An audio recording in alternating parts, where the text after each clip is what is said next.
Reading কেউ কোনো coaching centre হোক আর কোনো যাই হোক না কেন, রিডিং এর টেমপ্লেট করায় কেউ রিডিং এ ভালো করতে পারবে না। ওই টেমপ্লেট করলাম, এই টেমপ্লেট ট্রু ফলস করলে এইটা দেখবা, মাল্টিপল চয়েস করলে ওইটা দেখবা, এইটা দেখবা, এটা দেখবা, নো, এইটা সলিউশন না।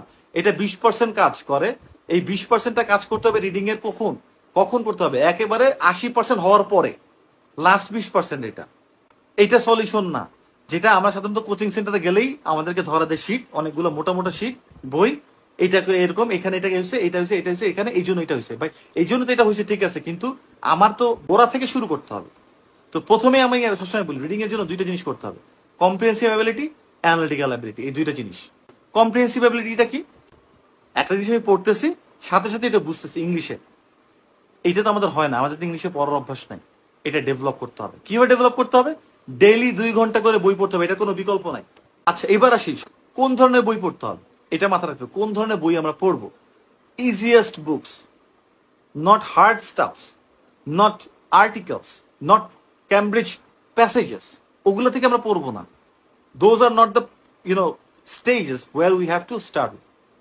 আমাদের যেটা করতে হবে সেটা করতে হবে কি, ইজিয়েস্ট জায়গা থেকে আলটিমেটলি জিনিসগুলো শুরু করতে হবে। কি শুরু করতে হবে, কোন বই? আমি কয়েকটা বইয়ের নাম বলি, তোমরা বইগুলো লিখে রাখো। সো প্রথম হচ্ছে বইগুলো কি, দ্য সিক্রেট, পজিটিভ থিঙ্কিং বই। এটা মানে তোমাকে তোমার পজিটিভ জায়গাটা, পজিটিভিটিটা, অপটিমিজমটা, এটাকে বাড়াবে, অপটিমিস্টিক বানাবে তোমার।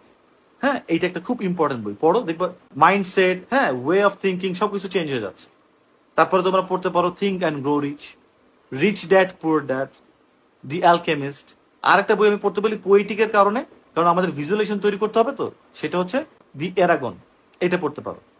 এইগুলা ডেলি 2 ঘন্টা পড়তে হবে। এখন ভাই কেন 2 ঘন্টা পড়তে হবে?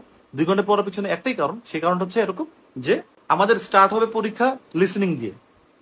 লিসনিং এ 45 মিনিটস, জান কয়লা করে ফেলবে কিন্তু 45 মিনিট, একে তোমরা নার্ভাস, তারপর 45 মিনিট এটা করতে করতে কিন্তু অনেক স্ট্রেসের একটা ব্যাপার।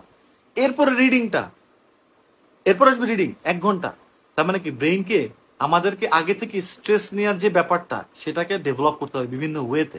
আর সেটার জন্য এই আমি বলি 2 ঘন্টা করে পড়ো, টানা 2 ঘন্টা পড়ো। দেখবে প্রথমে পড়তেছো ঘাম বের হচ্ছে, আস্তে আস্তে পড়তে পড়তে পড়তে দেখবে ব্রেন ঘুম আসতেছে, ঘুম আসতেছে, এই হচ্ছে ওই হচ্ছে, এইগুলো করতে করতে দেখবা তখন দেখবে যে ব্রেন নিতে পারতেছে 2 ঘন্টা। তো এটাতে কি হচ্ছে, এই স্টেমিনাটা বাড়তেছে, পজিটিভ সাইড। সেকেন্ড কি হচ্ছে, আমার পড়ার জায়গাটা বাড়তেছে, কম্প্রিহেন্সিভ অ্যাবিলিটি ডেভেলপ হচ্ছে, যেটা আমাকে বুঝতেই হবে, করতেই হবে।